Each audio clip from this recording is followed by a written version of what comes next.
Let me show you how scriptures do teach us the identical idea of children of God or offspring of God.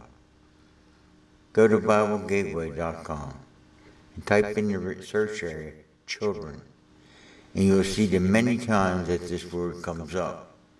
In the Old Testament, it comes out 1,523 times in various uses.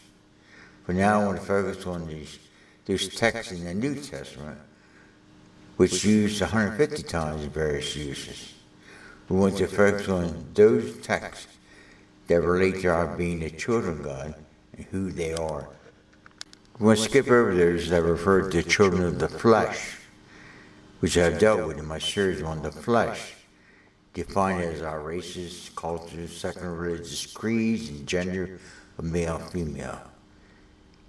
Here's one text that is referring to the children of God, and is the text that those who use Paul's comment to the Romans that think it says that not all are the children of God. They leave out one very important word, the flesh. Here's that text, Romans 9:8.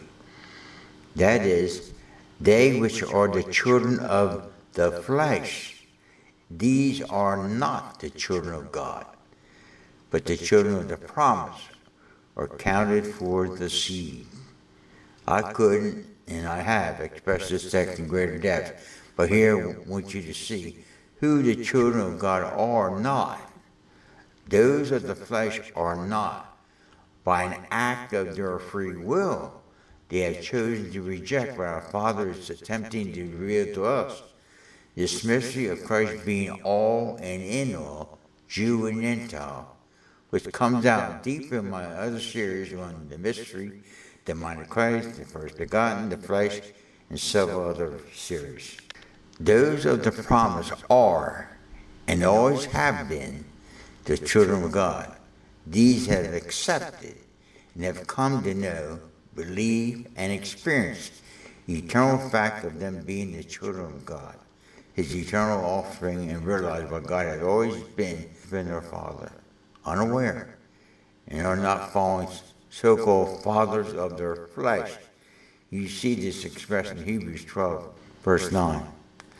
Furthermore, we have had fathers of our flesh which corrected us. We gave them reverence. Shall we not much rather be in subjection to the Father of spirits and live? That has to be established right now. As to the father of our flesh, you can name your dad.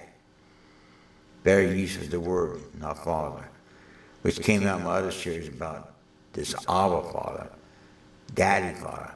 God is our Daddy Father. Your natural father is just your dad. Children of the flesh. So if you want to understand this better, this matter of the flesh and fleshy carnal view of life, and Jesus warning us to never call a man father. God is our Father, always has been, unaware. And this idea of the flesh's idea of Father blocks the image that we should have of God our Father. It's a satanic trick to distort this image of Father. To a dad, as good as they might be, they had their faults and failures. We got to see that. This is just a short little video on this fact. I felt I had to bring this out. So I didn't, somebody would use that text and try to say, see, not all are children of God. They'll say all of the flesh aren't. Those are promise. The eternal promise came up before the foundations of this world. He promised if the need would rise, the Son of God would come to rescue His offspring. That comes out in my other videos. I'm not going to labor that point here.